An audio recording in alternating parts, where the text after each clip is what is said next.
കുറച്ച് ഗോതമ്പ് പൊടി കലക്കിയെടുത്ത് അതിലേക്ക് സവാളയും അല്പം മസാലയും ചേർത്താൽ കിടിലൻ ബ്രേക്ക്ഫാസ്റ്റ് റെഡിയാക്കാം.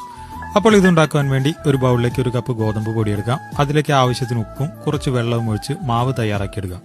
മാവ് ഇതുപോലെ തയ്യാറാക്കിയെടുത്തതിന് ശേഷം ഒരു പാൻ അടുപ്പിൽ വെച്ച് 1 സ്പൂൺ വെളിച്ചെണ്ണ ഒഴിച്ച് ചൂടായതിനു ശേഷം ഇതിലേക്ക് 1 ടീസ്പൂൺ കടുക് ചേർത്ത് പൊട്ടിക്കാം. ഇനി ഇതിലോട്ട് 1 ടീസ്പൂൺ ഉഴുന്നുപരിപ്പ്, 1.5 ടീസ്പൂൺ പരിപ്പ്, ഒരു നുള്ളു കായ്പൊടി കൂടി ചേർത്ത് വറുത്തെടുക്കണം. ഇതിലേക്ക് ഇടത്തരം വലിപ്പമുള്ള സവാള അരിഞ്ഞതും, ഒരു ചെറിയ തക്കാളി അരിഞ്ഞതും, ഒരു പച്ചമുളക് അരിഞ്ഞതും, ഒരു ചെറിയ കഷ്ണം ഇഞ്ചി അരിഞ്ഞതും, കൂടെ കുറച്ച് കറിവേപ്പില, ആവശ്യത്തിന് ഉപ്പ് കൂടി ചേർത്ത് ചെറുതായി ഒന്ന് വഴറ്റിയെടുക്കണം. സവാള ഇതുപോലെ വാടി വന്നതിന് ശേഷം ഇത് മാവിലേക്ക് ചേർത്ത് നല്ലപോലെ മിക്സ് ചെയ്തെടുക്കണം. ഒരു പാൻ അടുപ്പിൽ വെച്ച് കുറച്ച് നെയ്യ് പുരട്ടി ആവശ്യത്തിന് മാവ് ഒഴിച്ച് ദോശ ചുട്ടെടുക്കാം.